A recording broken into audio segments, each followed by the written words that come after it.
Today, we're working on the 2014 Toyota RAV4 EV. The problem is, I've got a coolant leak that I need to fix. Let's pop the hood.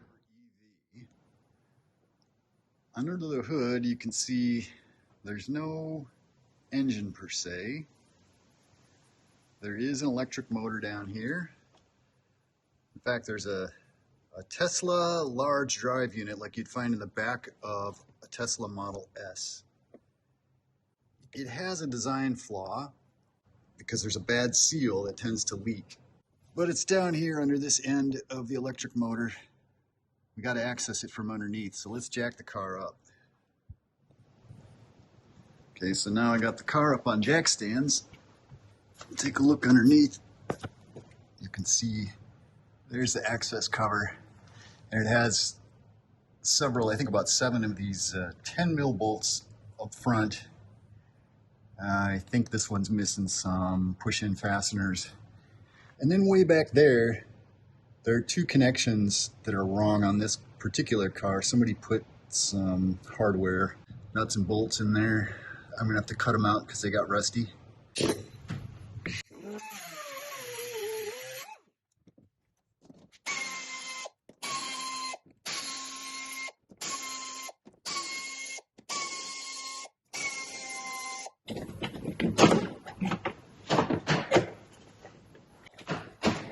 There we go.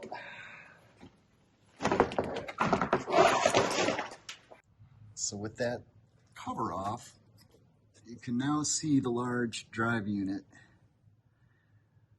This is the electric motor here, the stator and the rotor inside of it. Now the next thing I got to do is take this little cover off. There are a couple of push-in fasteners up above there.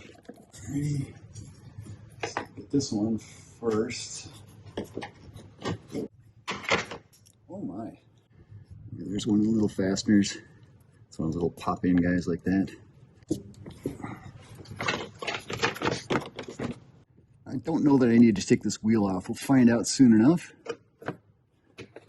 It's convenient to take the wheel off, but I don't know if it's absolutely necessary yet.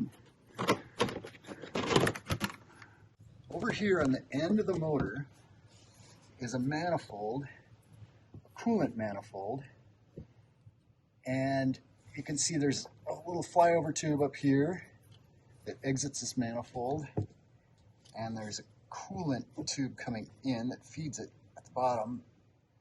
That coolant goes up into this center tube. There's a tube in here, a pipe, that runs through the center of the hollow rotor to cool it. And this thing has a design flaw in it that the seal tends to leak, and then you get coolant inside your electric motor.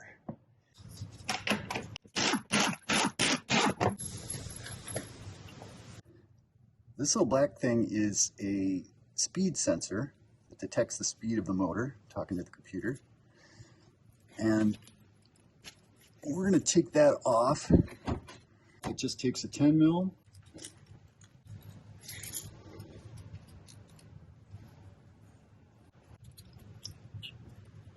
And the sensor comes out. When I first pulled out this sensor, it was wet with coolant, like this. This is a sure sign that the rotor seal is leaking. I already wiped this one off, so it doesn't look too wet. The next thing to do is to remove this manifold. It has 1, 2, 3, 4, 5, 6 10 mil bolts holding it on. But before we do that, I got to clamp off these coolant hoses because I don't want coolant dumping out of this thing. Gotta keep some of that coolant from leaking out.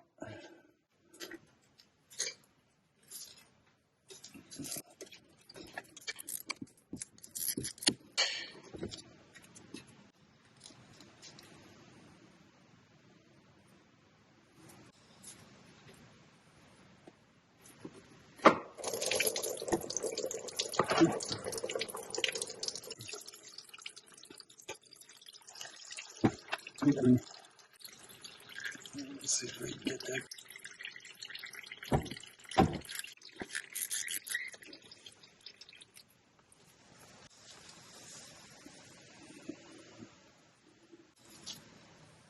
little different head on it.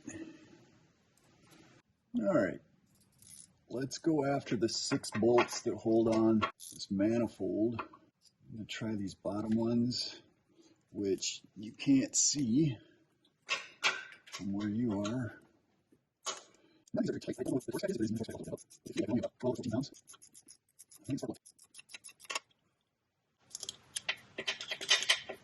Huh. So that one hits the frame. Worst case, we can drop this bracket. We'll find out if we need to. We might be able to wiggle this manifold out.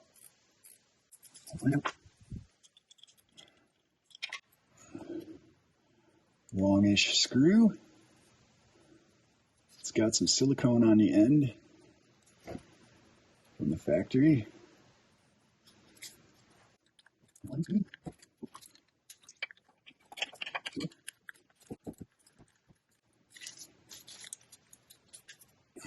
A short guy, also with silicone on the end.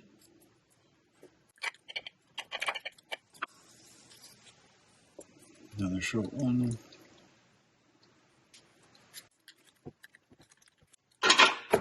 Oopla.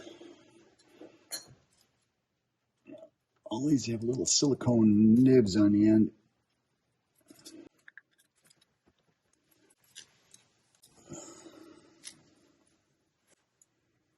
Good.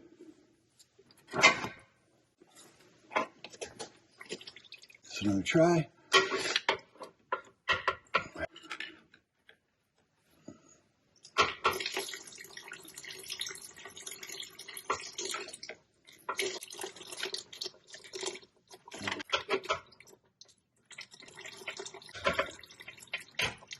Alrighty, now she's off. I still got this one bolt that's not threaded, and then I still have the flyover tube up here connected somewhat.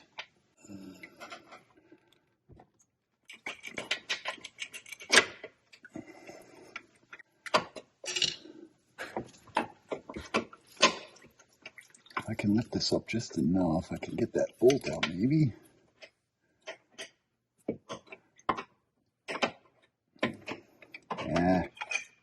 Yeah, I can't pull this out without removing this bracket. So this will come off next. It has 1, 2, 3, 4 bolts holding it on. They're 16mm bolts. Gotta crack them loose first. A breaker bar.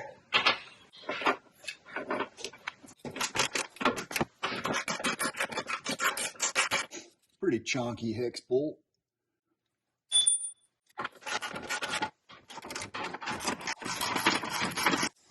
Oh, it's a little stubby guy.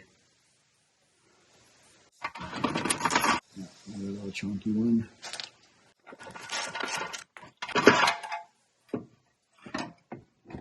That's better. I need to take that one out, which also has silicone on the end. All right, will it come out?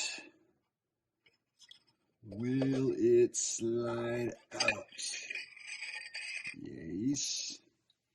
There's the coolant tube. It has a very slight taper to it. It gets narrower towards the end.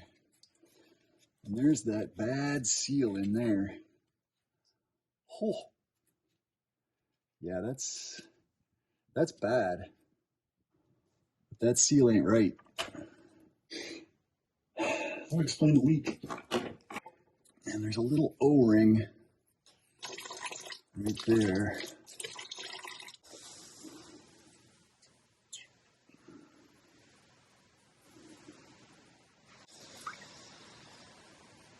O-ring seems okay. So the right solution would be to pull this whole drive unit out of the car and take this cylindrical cover off, pull the rotor out, clean everything in there, get rid of any coolant, and then reassemble it clean. But I am not prepared to drop this motor just yet, but I want to stop the bleeding, so to speak. So I bought this aftermarket billet aluminum replacement for the stock setup. This allows the coolant to come in from this hose and pass up to the flyover tube without actually going into the electric motor. Well, that'll mount right on there just like the original one. First things first though, I gotta get all this coolant out of here, clean these surfaces up, and then we'll be able to reassemble everything.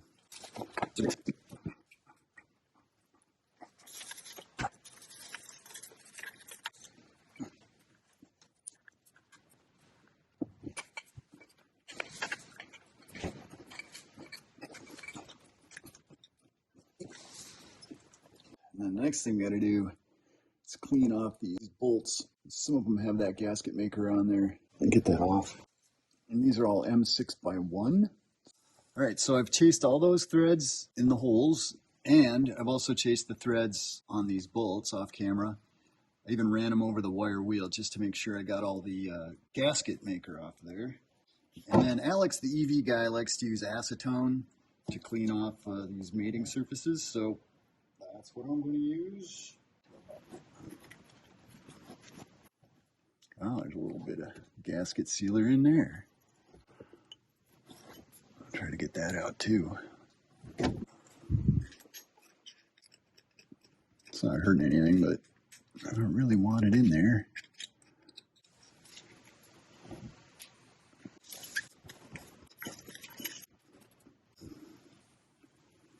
Clean up this O-ring.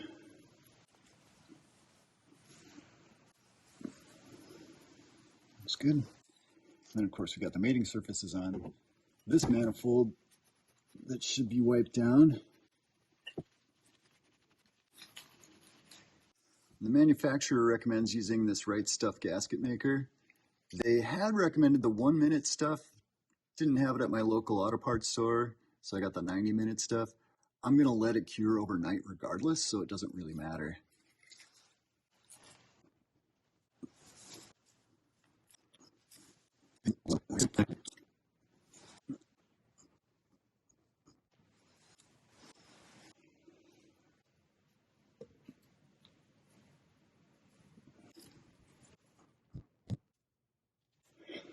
Now this guy goes on.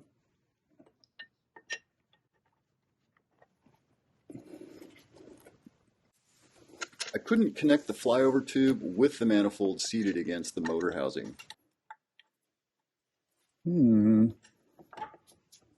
That's a little better. It's sitting funny.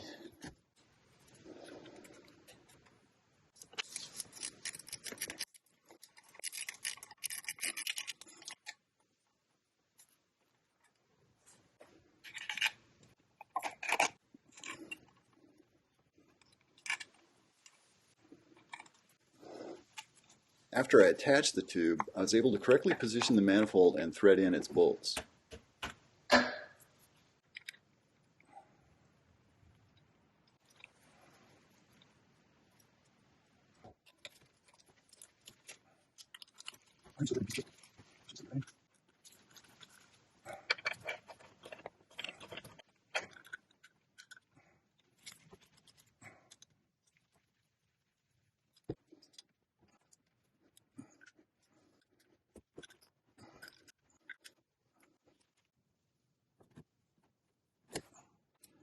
All right, the speed sensor goes back on.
We'll let this sit for a while before I release that clamp.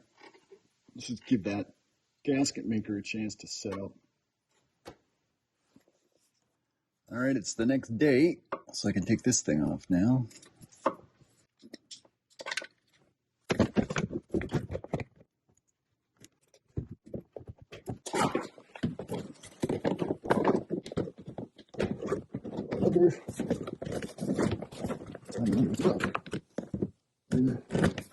I'm pretty sure.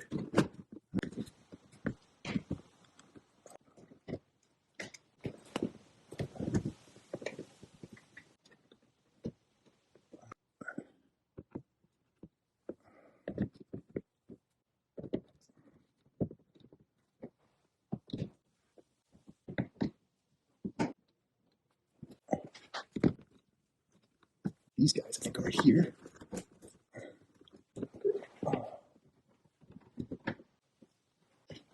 Tuck these edges in.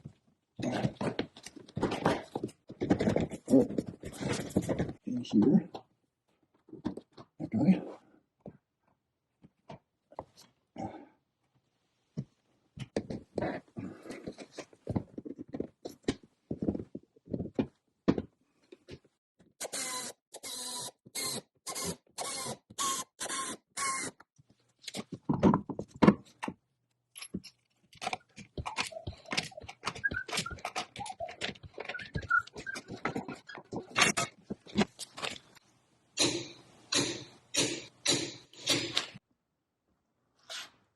Not surprisingly, the motor coolant tank is empty.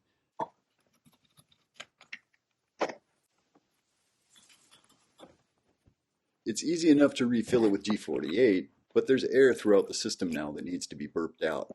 Much of the air bubbled out on its own thanks to gravity, but I did have to drive the car a few miles to burp out the rest. Then all I had to do was top it off. 2 weeks later, the coolant level is steady and there are no leaks. Thanks for watching.